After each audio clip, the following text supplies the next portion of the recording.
Hello students, today we are going to learn about complete the sentences. Complete the sentences. Complete એટલે તમે જાણો છો કે પૂરું કરવું અને sentences એટલે વાક્યો પૂરા કરો. જે તમને બોર્ડની એક્ઝામમાં આવે છે ક્વેશ્ચન નંબર 29 થી 33 એટલે 5 માર્ક્સનું આવે છે અને તેના જેવું જ રિસ્પોન્ડ ટુ ધ સેન્ટેન્સ આવે છે એટલે 4 માર્ક્સનું આવે છે એટલે ટોટલ તમારે 9 માર્ક્સનું આવે છે. એમાં ઓપ્શન આવે છે, જ્યારે કોમર્સ અને આર્ટ્સમાં વાક્યો આખા લખવાના આવે છે, ઓપ્શન આવે છે. તો આજે આપણે ભણીશું કમ્પ્લીટ ટુ ધ સેન્ટેન્સીસ. એમાં આપણે આગળ જોઈએ તો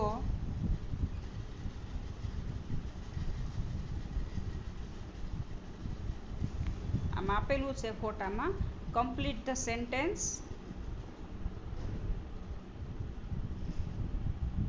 5 માર્ક્સનું છે અને રિસ્પોન્ડ ટુ ધ સેન્ટેન્સ.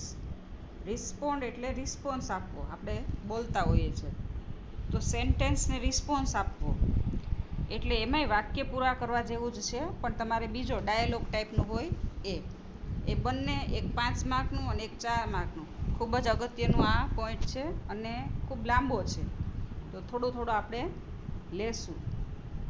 હવે complete the sentence and respond to the sentences. આમાં તમને એમાં ફંક્શન વાઇઝ એક્સપ્લેનેશન આપ્યું છે. એટલે કે શું કીધું છે એમાં પહેલું લઈએ આપણે કમ્પ્લીટ ધ સેન્ટેન્સ.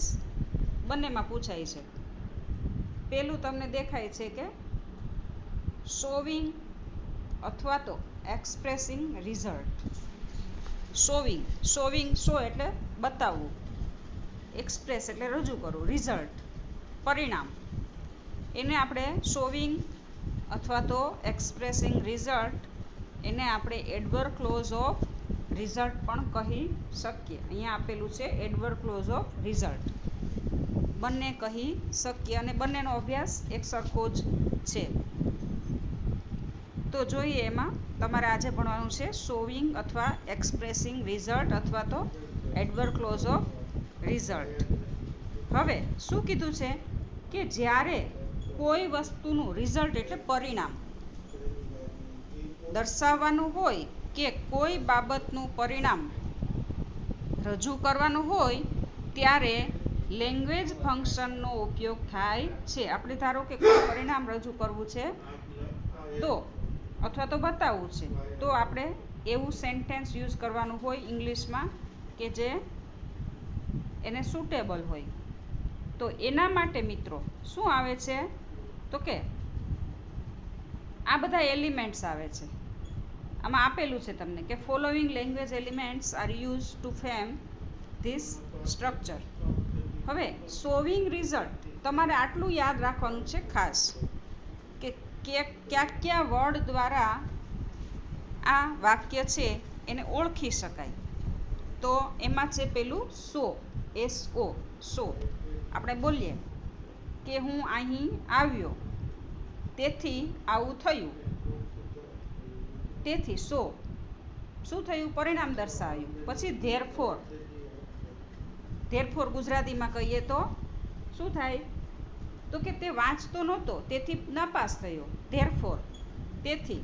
પછી TOO મિત્રો, ટુ એટલે પણ, વધારે અથવા અતિશય. TOO જોજો, ટુ છે એ 2 ટાઈપના આવે છે આપણે, બરાબર. તો TOO એટલે અતિશય અથવા વધારે પડતું. આપણે કહીએ ને કે હી ઇઝ ટુ વાઇઝ એટલે વધારે પડતો ડાહ્યો છે, જેને આપણે શું કહીએ, દોઢ-ડાહ્યો કહીએ. તો ટુ આવશે એમાં. આટલા લેંગ્વેજ ફંક્શન જેટલા વર્ડ તમારે ખાસ યાદ રાખવાના છે. ત્યાર પછી કહે છે, પછીનો વર્ડ છે ટુ અને ઇનફ. જો કોમા છે ને એ અલગ વર્ડ છે. TOO એટલે TO, ટુ ઇનફ. ઇનફ એટલે પૂરતું અથવા પૂરતા પ્રમાણમાં. તો ટુ ઇનફ આપણે એમ કહીએ ને કે ઇનફ સાથે હંમેશા ટુ વાળું ક્રિયાપદ વપરાય એટલા માટે આગળ ટુ આપેલું છે ને પછી ઇનફ આપેલું છે, એટલા માટે બે વર્ડ સાથે છે. ત્યાર પછી ખાલી ટુ છે, એનો અર્થ ટુ તરફ. ત્યાર પછી છે સો ધેટ. સો ધેટ એક જ વાક્યમાં સો અને ધેટ આપણે વાક્ય આગળ કરીશું એટલે તમને સો ધેટનો મિનિંગ જેથી કરીને થઈ જશે, સમજાઈ જશે. અને ત્યાર પછી છે સચ ધેટ. એ જ કે જેવું કે આપણે એમ કહીએ ને કે એ પહેલો બાળક છે કે જે એ એવો જ બાળક છે કે જે બહુ રમે છે, તો સચ ધેટ. આટલા તમારે વર્ડ છે એ શું કરવાનું છે કે એક્સપ્રેસિંગ રિઝલ્ટ અથવા તો શોવિંગ રિઝલ્ટ. જો ગમે આ વાક્યમાં આટલા વર્ડ વપરાણા હોય તો તમારે તરત જ કહી દેવાનું કે આ વાક્ય છે શું દર્શાવે છે, એડવર્બ ક્લોઝ ઓફ રિઝલ્ટ અથવા તો એક્સપ્રેસિંગ રિઝલ્ટ એવું દર્શાવે છે. આ યાદ રાખવા માટે કીવર્ડ છે મિત્રો.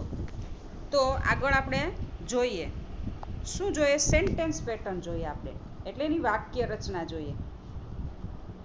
મેં જે તમને વર્ડ કીધા એ બધાયની વાક્ય રચના છે,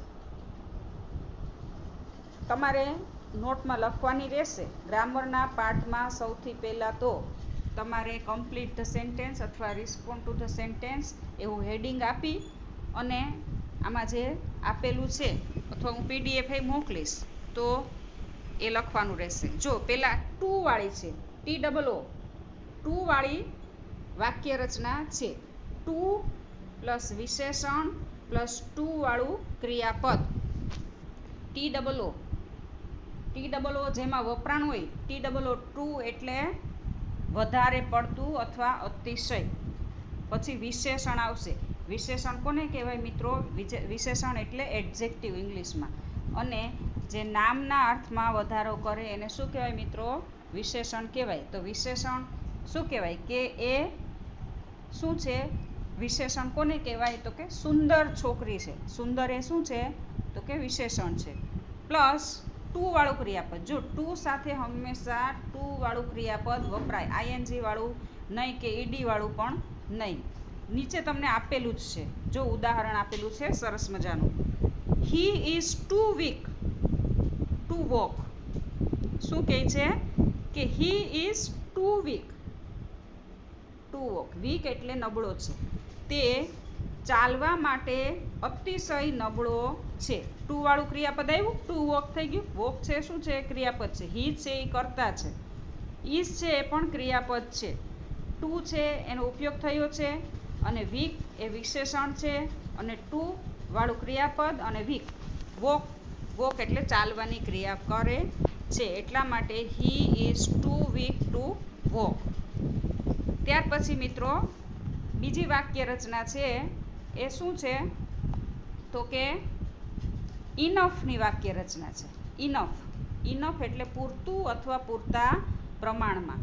ઇનફમાં પહેલાં વિશેષણ આવશે, પછી ઇનફ ટુ અને પછી ક્રિયાપદ આવશે. નીચે આપણે એક્ઝામ્પલ આપેલું છે તો આપણે સરસ રીતે સમજી જશું. પહેલાં છે કર્તા. કર્તા કોણ છે? હી. પછી ઇઝ એ પણ ક્રિયાપદ છે ટુ બીનું. પછી છે હી ઇઝ ક્લેવર. ક્લેવર એ શું છે મિત્રો? વિશેષણ. હોશિયાર છે. એ છોકરો છે કેવો છે? પણ હોશિયાર છોકરો છે, એટલે માટે clever. Enough to. He is clever enough to pass HSC. હવે એ HSC એટલે કે હાયર સેકન્ડરી સ્કૂલ સર્ટિફિકેટ, એ HSC પાસ કરવા માટે પૂરતા પ્રમાણમાં હોશિયાર છે. સમજાઈ ગયું? તો આ ઇનફની સાથે ટુ પાસ એ શું આવ્યું મિત્રો? કે ટુ વાળું ક્રિયાપદ. પાસ એટલે પસાર થવું અથવા પાસ કરવું, એની ક્રિયા છે. તો આ ઇનફ વાળું થઈ ગયું, ટુ વાળું થઈ ગયું. ત્યાર પછી છે કયું છે? તો કે સો ધેટ વાળું છે મિત્રો. તો સો ધેટ એમાં પહેલાં આવશે સો પ્લસ વિશેષણ પ્લસ ધેટ પ્લસ કર્તા અને પ્લસ કેન અથવા કેન નોટ. કેન અથવા કેન નોટ. ક્યારેક કેન વપરાય, નેગેટિવ સેન્ટેન્સ કરવું હોય તો કેન નોટ પણ વાપરી શકાય. નીચે ઉદાહરણ આપેલું છે, તમે સમજી જશો. શું કહે છે? હી છે એ કર્તા છે. હી ઇઝ છે ટુ બીનું ક્રિયાપદ છે. સો વીક, આપણું વાક્ય રચના પ્રમાણે સો આવી ગયું. વીક એટલે નબળો છે. કે ધેટ આવી ગયું. પાછા હી આવી ગયું અને કેન નોટ પાસ HSC. હવે હી ઇઝ સો વીક, તે સો એટલો વીક છે કે he cannot pass HSC, તે HSC પાસ કરી શકે નહીં મિત્રો. તો આવી રીતે સો ધેટ છે એનું બીજું તમને એક ઉદાહરણ સમજાવું કે શું કે ધારો કે આ ઇઝ છે એટલે માટે શું છે તો કે આ છે એ વર્તમાન કાળ બતાવે છે. બરાબર? ઇઝ છે એટલે શું છે કે વર્તમાન. ઇઝની જગ્યાએ વોઝ હોય તો શું થઈ જાય મિત્રો કે ભૂતકાળ થઈ જાય. જો અહીંયા ઇઝની જગ્યાએ વોઝ વપરાયેલું હોય તો શું થાય કે અહીંયા ઇઝ છે. બરાબર? ત્યાં he was so weak that, તો અહીંયા કેન નોટનું શું થઈ જાય મિત્રો? કુડ નોટ થઈ જાય. બરાબર? જો આ વાક્યમાં એક ખાસ તમારે કમ્પ્લીટ ધ સેન્ટેન્સમાં યાદ રાખવાનું છે કે જો આગળનો પાર્ટ છે, પહેલો પાર્ટ અહીંયા સુધી આવે તો એ વર્તમાન કાળમાં હોય, તો ત્યાર પછીનો પાર્ટ છે એ પણ વર્તમાન કાળમાં જ આવે. જો અહીંયા ભૂતકાળ વપરાયેલો હોય તો અહીંયા પણ ભૂતકાળ વાપરવો પડે, તો જ તમારું વાક્ય સાચું પડે. તો he was so weak that he could not pass HSC. એ શું થઈ ગયું? ભૂતકાળ થઈ ગયું. તો આ સો ધેટનું વાક્ય રચના સમજાઈ ગઈ.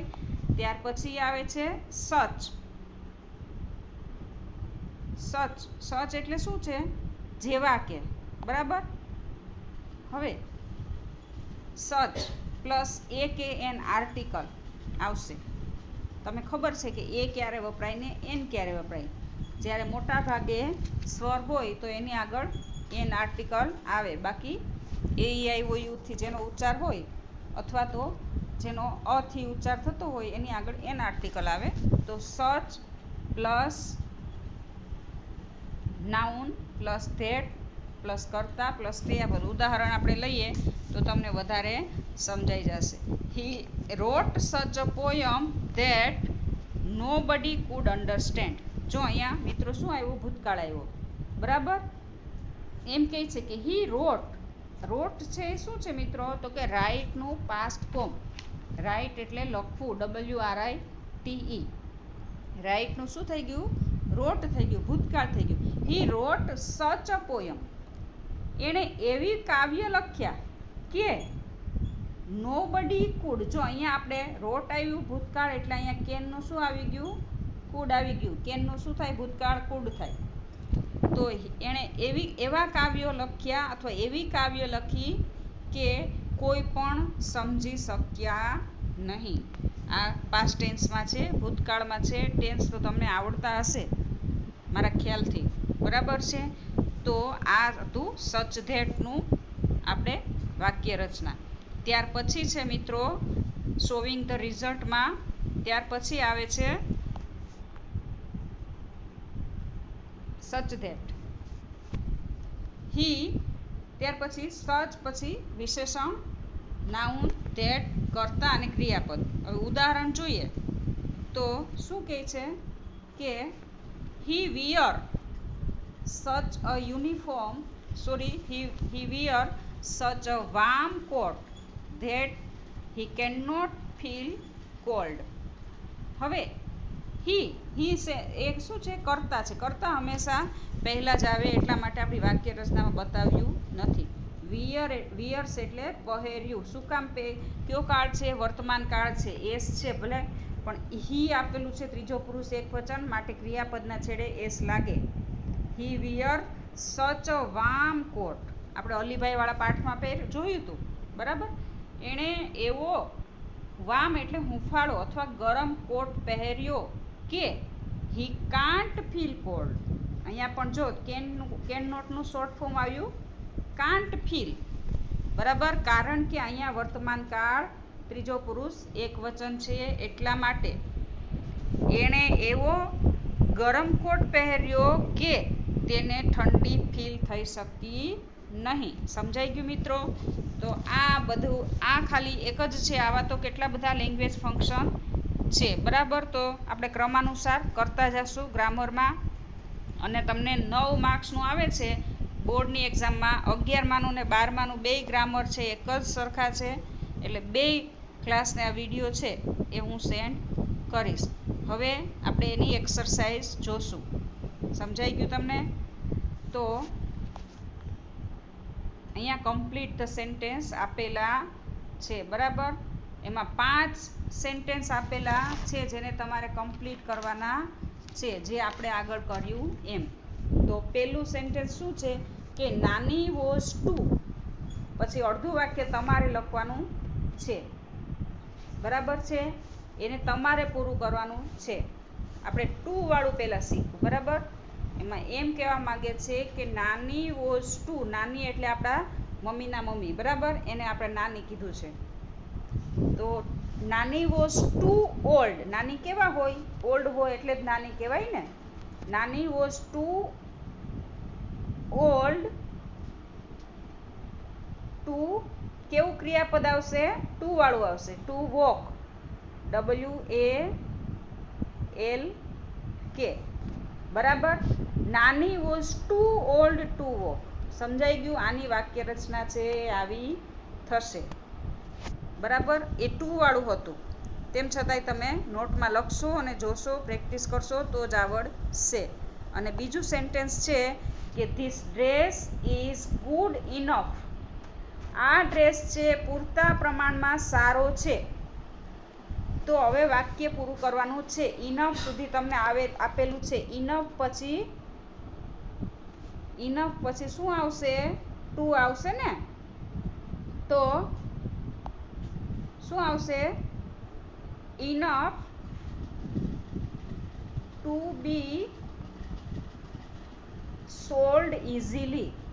Sold, SOLD, sold easily. Easily એટલે સરળતાથી.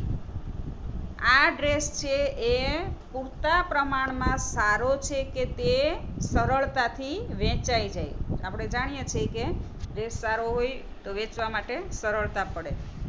ત્યાર પછી ત્રીજો છે મિત્રો કે love is such a powerful feelings. આ મિત્રો 12મા ધોરણવાળાને પહેલા પાઠમાં આ સેન્ટેન્સ આવી ગયું.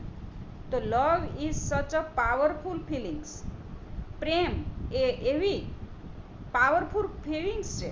આમાં સચ ધેટનો ઉપયોગ કરેલો છે. તો હવે બીજું વાક્ય છે હંમેશા ધેટથી શરૂ થશે કે love is such a powerful feeling that everybody likes to felt. એમાં લખી ન શકાય that everybody likes to felt. બરાબર, ખબર છે ને તમને કે પ્રેમ એટલે લાગણી એવી વસ્તુ છે કે બધાયને ફેલ્ટ કરવી ગમશે. ફેલ્ટ શું કામ? કે લાઇક્સ આવી ગયું. બરાબર, દરેકને અનુભવવી ગમશે. હવે એમાં લાઇક્સ આવી ગયું. Everybody likes to be felt. હવે લાઇક્સ છે એ વર્તમાન કાળ જ વપરાણો છે અને ફેલ્ટ છે એટલે ફીલ કરવું. ત્યાર પછી ચોથું છે મેરી કોમ ફાઉટ સો. હવે મેરી કોમ એ નામ છે. આ શું છે? એ તમારે 11મા ધોરણમાં લાસ્ટ લેસન છે. મેરી કોમ ફાઉટ સો. સો ધેટનો ઉપયોગ કરેલો છે. સો પછી વિશેષણ આવશે. મેરી કોમ ફાઇટનું શું થઈ ગયું? ફાઉટ. આ વાક્ય કેવું છે? તો કે ભૂતકાળનું છે. તો ફાઉટ સો બ્રેવલી. બ્રેવલી એટલે બહાદુરીપૂર્વક. That none could. કેનનું શું થઈ જશે? કુલ્ડ થઈ જશે. કેમ કે અહીંયા ભૂતકાળ આપેલો છે એટલા માટે.